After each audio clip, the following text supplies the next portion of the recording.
یہ جو شادی بیاہ کے فنکشنز ہوتے ہیں اور کوئی بھی ایسے ایونٹ ہوتے ہیں جہاں پہ سنگروں کو بٹھایا جاتا ہے یا کھڑا کر کے ان سے گانے گوائے جاتے ہیں، عورتیں ویلے کرا رہی ہوتی ہیں، تیار ہو کے آگے جاتی ہیں، بالکل سنگر گا رہا ہے اس کے منہ پہ اچھال کے اور اس کی آنکھوں میں آنکھیں ڈال کے تو اس کے گانے سن کے تو اس کے اوپر ویلے کرا رہی ہیں، عورتیں بھی کرا رہی ہیں، مرد بھی کرا رہے ہیں۔ مطلب میری بات سنیں، ہم جہاں پہ چھوٹی غلطیوں کو لوگوں کی نوٹ کر کے ان کو درست کر رہے ہیں، تو کیا یہ صحیح ہے کہ ہمارے ملک میں ہم مرد خود پیسے دے رہی ہوں، بیٹھا ہوتا ہے نوٹ دیتا ہے اپنی جو بھی بیگم کو یا اور جو رشتہ دار جو بھی ہے ان کو دیتے ہیں، وہ بیگم آگے جاتی ہیں، وہ ساڑیاں پہنی ہوتی ہیں، اچھے شادی بیاہ کے کپڑے پہنی ہوتی ہیں، اور وہ سنگر کے اوپر ایسے اچھال کے اور سنگر ان کی آنکھوں میں ڈال کے آنکھیں ایسے ان کو نا بڑے مزے سے شاعری پیش کر رہا ہوتا ہے۔ تو وہ جو مرد حضرات ہوتے ہیں، جو ان کے میاں حضرات ہوتے ہیں، اس وقت ان کی صحیح غیرت جاگ رہی ہوتی ہے، وہ یوں ہی بیٹھے ہوتے ہیں اور یوں کوئی سگریٹ پی رہے ہوتے ہیں اور ساتھ کچھ اور بھی پی رہے ہوتے ہیں، اور بیگم ان کی آگے سنگر کی آنکھوں میں آنکھیں ڈال کے تو نا ویلے کرا رہی ہوتی ہے۔ یار یہ کیا ٹرینڈ ہے؟ مرد بھی، ایک مرد اٹھتا ہے ویل کراتا ہے، دوسرا مرد کہتا ہے اس نے اتنے کی کرائی ہے، میں اس سے زیادہ کی کراؤں گا۔ تو پھر ہم کیا ٹرینڈ لے کر آ رہے ہیں؟ نمود و نمائش کا، یہ تو اسلام میں اس کی تو اجازت ہی کوئی نہیں ہے، تو اس پہ کوئی لا ہے پلیز بتا دیں۔ دیکھیں، میرج فنکشنز ریگولیشن ایکٹ ہے 2016 کا، یہ قانون ہے، اس کے اندر جہاں پہ 1 ڈش کی خلاف ورزی کے اوپر سزائیں انفورس کی گئی،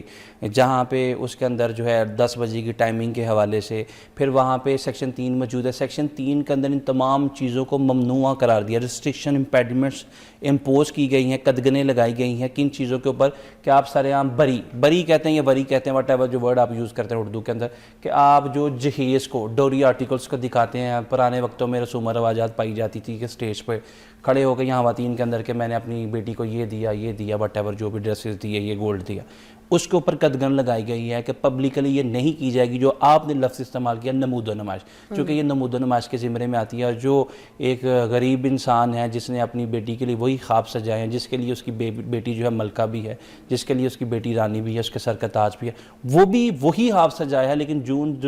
جولائی کی گرم دوپہروں میں بھی اپنے کندھوں پہ کئی من بدن وہ لاتا ہے، اور سردیوں کو ٹھٹھراتی شاموں میں بھی وہ کام کرتا ہے، لیکن وہ اس طرح کی نہ نمود و نمائش مینیج کر سکتا ہے، نہ اس طرح کی چیزیں کر سکتا ہے، لیکن اس کی بیٹی کے دل میں کہیں نہ کہیں خیال آتا ہے کہ میں اس سوسائٹی کا حصہ ہوں۔ جس طرح یہ لوگ نمود و نمائش کرتے ہیں، کاش میرے پاس بھی پیسے ہو۔ اسلام بھی پابندی لگاتا ہے، ہمارا لاء بھی پابندی لگاتا ہے، اور فضا ایک بڑی امپورٹنٹ بات آپ کے پروگرام کے توسط سے میں کہنا چاہتا ہوں کہ شادیوں بیاہوں کے موقعوں کے اوپر یہ قوالوں کے اوپر، سنگرز کے اوپر، اور اس سے بڑھ کے یہ دولے کے اوپر جو آپ پیسے پھینکتے ہیں، یہ کس چیز کی کمازی آپ کرتے ہیں کہ ہم لوگ باحثیت جو ہے وہ جہالت کا مظاہرہ ہے۔ اچھا آپ کو پتہ ہے میں نا، کیونکہ میں ڈانسز کے خلاف نہیں ہوں، آپ کی گھر کی شادی ہے، آپ کو ڈانس کرنا ہے، فنکشن کرنا ہے، مزے سے اپنی پوری فیملی ڈانسز تیار کرتی ہے، لوگ جاتے ہیں ایونٹس میں اس طرح سے ڈانس کر رہے ہوتے ہیں، کزنز ڈانس کر رہی ہیں، سہیلیاں ڈانس کر رہی ہیں، کوئی گیسٹ جاتا ہے وہ بھی ساتھ مل کے ڈانس وانس کر رہا ہے، میں اس کی خوشی کے اس کے خلاف نہیں ہوں، مگر نمود و نمائش یہ جو پیسے والی ہے، آپ کو پتہ ہے مجھے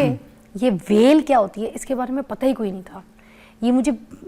کافی زندگی گزار کے پتہ چلا۔ میں بھی ایک شادی پہ گئی تھی، وہاں پر نا اسی طرح سارے ہمارے ایک ٹی وی ڈائریکٹر ہیں فیصل بخاری صاحب، ان کے بیٹے کی شادی تھی، تو وہاں پر میں نے بھی نا اسی طرح سے ڈانس وغیرہ کیا، اور بڑا سشمتا کا گانا لگا کے تو میں نے پرفارم کیا، سب ضد کر رہے تھے، سارے آرٹسٹ آئے تھے، سب نے کیا، میں نے ایک گانے پہ کیا نا تو میری بیٹی بھی سامنے کھڑی ہوئی تھی، اس نے مجھے زندگی میں پہلی مرتبہ دیکھا کہ ماما بھی بڑی رونق لگاتی ہے، بڑا وہ کرتی ہے، تو اس کی تو آنکھیں پھٹی، وہاں سے وہ ریل بھی بڑی وائرل ہوئی۔ تو جب وہ ریل اپلوڈ ہوئی نا تو اس ریل میں نے دیکھا کہ 10 کے نوٹ، پہلے تو میں یہ سوچی تھی کہ یار یہ کیا 10، یہ میری ویلیو ہے 10 روپے،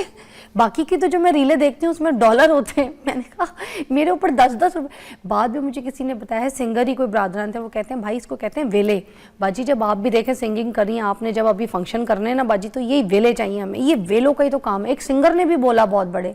کہ یہ جو ہے نا ویل، ہم جہاں جائیں گے پرفارم کرنے کے لیے آپ کی میں فکس انکم رکھ دوں گا، جو ویل آئے گی وہ میری ہے۔ وہاں سے مجھے سمجھ آیا کہ جو اتوں پیسہ آتا ہے نا، یہ آنکھوں کو لگا ہوتا ہے سنگر کو، ان کو اس کی چمک لگی ہوئی ہوتی ہے، وہ اس کے پیچھے ہوتے ہیں، یہ ویل کا ٹرینڈ ختم کرنا ہے۔ تو دیکھیں اگر میں وہاں پہ گئی، مجھے زندگی میں کسی چیز کا ویل کا پتہ چلا، اب میں اس چیز کو پروموٹ نہیں کرتی، میں اس کو گندا کہتی ہوں، کیونکہ میرے ساتھ خود ایکسپیرینس ہوا۔ تو جب آپ اپنے ساتھ ارد گرد لوگوں کو دیکھ رہے ہیں اور اسی ٹرینڈ کو ہم فالو کر کے یہی دکھا رہے ہیں، تو یہ تو خرابی ہے نا، یہ ہماری سوسائٹی کی بہت بڑی خرابی ہے۔ اور میں اس پروگرام کے توسط سے بالکل گزارش کروں گا، حکومت پنجاب نے جہاں پہ بہت زبردست طرح کے قوانین بنائے، چاہے وہ بسنت کے حوالے سے ہو، وہ پیرا فورس، وہ CCD، اور یہ جو لیٹسٹ جتنے بھی قوانین جو اس وقت انفورسمنٹ کے پروسیس سے گزر رہے ہیں، آئی تھنک کہ اس طرح کے قوانین ضرور بنانے چاہیے۔ ان لوگوں کے گرد گھیرا تنگ کرنا چاہیے جو سوشل میڈیا پہ آ کر نمود و نمائش کرتے ہیں، پیسے پھینکتے ہیں، پھر ٹک ٹاکس بناتے ہیں, لوگوں کو ایک امپریشن دیتے ہیں کہ ہمارے پاس بہت پیسہ ہے, ہم بہت مالدار ہیں. یہ چیزیں ساری ہماری سوسائٹی کو ڈاؤن فال کی طرف لے کے جاتی ہیں, جہالت کی طرف لے کے جاتی ہیں, گپا گپ اندھیری کی طرف لے کے جاتی ہیں کہ اتنا علم حاصل کرنے. ہم اس نبی یا پیغمبر کی میراث ہیں کہ جس پہ جو قرآن پاک کی پہلی وحی کی پہلی آیت کا پہلا حرف تھا وہ اقرا کی بات کرتا ہے, پڑھ کی بات کرتا ہے. ہمارے مذہب میں اس چیز کی اجازت نہیں, ہمارے ملک میں, ہماری ریاست میں, ہمارے آئین میں, ہمارے معاشرے میں, ہماری نارمز میں, ہماری سوشل ویلیوز میں ان چیزوں کی اجازت نہیں ہے. اور آپ کو پتہ ہے یہ ویل اٹھانے والے کون ہوتے ہیں؟ یہ لوگ لے کر آتے ہیں سنگرز اپنے ساتھ, چھوٹے چھوٹے بچے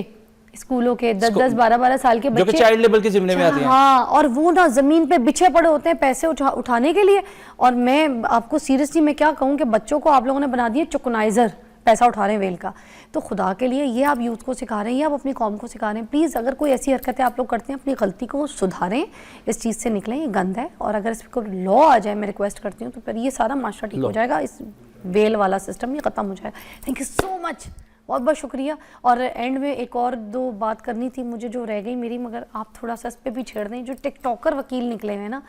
یہ کون ہے؟ دیکھیے جی, ٹک ٹاکر وکیل, اگر آپ لا کی اویئرنیس کے لیے کوئی بھی سوشل میڈیا کا فورم استعمال کرتے ہیں آپ کر سکتے ہیں, اس میں تو کوئی قدغن نہیں, لیکن اس کی اتھینٹسٹی, اس کی ویلیڈیٹی, اس کا کوئی قانونی ریفرنس. دیکھیں اب ٹک ٹاک کے اوپر میں نے کوئی 10-15 ویڈیوز دیکھی کہ فتیدگی کے اوپر قوانین بنا دیے گئے حکومت پنجاب نے کہ فتیدگی کے اوپر آپ کھانا نہیں بنا سکتے, آپ رشتہ داروں کو اس طریقے سے کھانا پیش نہیں کر سکتے, اور اگلے دن ہی جو ہے ان کی طرف سے اعلامیہ جاری کیا گیا حکومت پنجاب کی طرف سے کہ ہماری طرف سے اس طرح کا کوئی قانون نہیں بنایا گیا. پھر اس کے بعد ہم نے دیکھا کہ ہوٹل ویکل آرڈیننس جو ہے وہ وقتی طور پہ اس کا نفاذ روک دیا کہ وہ بھی فیک نیوز. پھر اسی طرح آپ نے اپنے دوست کو ٹریٹ نہیں دی, تو آپ کے اوپر جو ہے وہ فلاں سیکشنز لگیں گے. سیکشن ایگزسٹ ہی نہیں کرتے, لا ایگزسٹ ہی نہیں کرتا. آپ کو کسی نے برا بلا کہہ دیا اس کے اوپر یہ لا لگے گا. آئی تھنک کہ لاز کی ویلیڈیٹی اور لاز کا ریفرنس اتھینٹک ہونا چاہیے. اس کے بغیر تو ہمارا جو یہ لیگل پروسیس ہے, یہ جو لیگل کمیونٹی ہے, یہ سینکٹری ہے, یہ اپنی موت آپ مار جائے گی. تو آئی تھنک جتنے لوگ بھی لیگلٹی یا لیگل اوپینین دیتے ہیں کسی بھی فورم پہ بیٹھ کے, میں کسی بھی فورم کو برا بلا نہیں کہوں گا, ٹک ٹاکر بہت اچھے لوگ بھی اس میں موجود ہیں, مولانا طارق جمیل جیسے لوگ موجود ہیں, اچھے اسلامک اسکالرز بھی موجود ہیں, شاہ صاحب جیسے لوگ موجود ہیں. لیکن پھر اس کے بعد میں یہ بات کروں گا کہ اتھینٹسٹی, ویلیڈیٹی جو ہے وہ ہمیشہ پرویل کرتی ہے. اور دوسری چیز یہ ہے کہ فیک نیوز سے اور فلیولیس, فٹیشیس, ویکشس نیوز سے جو ہے وہ گریز کرے. اس سے سوسائٹی کے اندر جو ہے تنفر پیدا ہوتا ہے, اس سے سوسائٹی کے اندر کیوس جنم لیتا ہے, اس سے سوسائٹی میں فرسٹریشن اور ڈپریشن جنم لیتا ہے. تو اس طرح کی نیوز دینے کی بجائے آپ کو پازیٹیو بات کریں, آپ کو پازیٹیو, کو کنسٹرکٹیو, کو پروڈکٹیو چیز کو سامنے لے کے آئیں, تاکہ آپ کی ریپوٹیشن میں بھی اضافہ اور سوسائٹی میں جو سیکھنے والے, پڑھنے والے, لکھنے والے, سمجھنے والے, جو درد مند دل رکھتے ہیں ان لوگوں کا بھی آپ کے بارے میں ایک تھینک یو سو مچ وقاص, بہت بہت شکریہ آپ کی تشریف آوری کا. آخر میں صرف یہ کہنا چاہوں گی, جو ٹک ٹاکر وکیل آپ کو دکھ رہے ہیں, جو ٹک ٹاک پہ آ کے وکیل بننے کا جو ڈرامہ اور اپنا شوق پورا کرتے ہیں اور کسی کو لتھاڑتے ہیں اور کسی کی ذات پر نفی کرتے ہیں, کسی کے لیے غلط لفظ کا استعمال کرتے ہیں, کسی کو دھمکیاں نکالتے ہیں اپنے وکلا کے لیے, اپنے کلائنٹ کے لیے, ان لوگوں کے اوپر بالکل بھی مت جائیے گا. آپ کی زندگی میں اچھے برے جو بھی حالات ہوں, خاص طور پہ جو ٹک ٹاکر وکیل ہیں نا, جتنے جو ٹک ٹاک پہ آ کے میاؤں میاؤں یا بھو بھو کرتے ہیں, ان کے پاس بالکل نہیں جائے گا. آئی پرسنلی ریکمینڈ یو کہ ان لوگ سے دور رہیے گا, تب آپ لوگوں کی زندگی سفل رہے گی. اللہ حافظ نہیں کہوں گی, بریک کے بعد ملیں گے.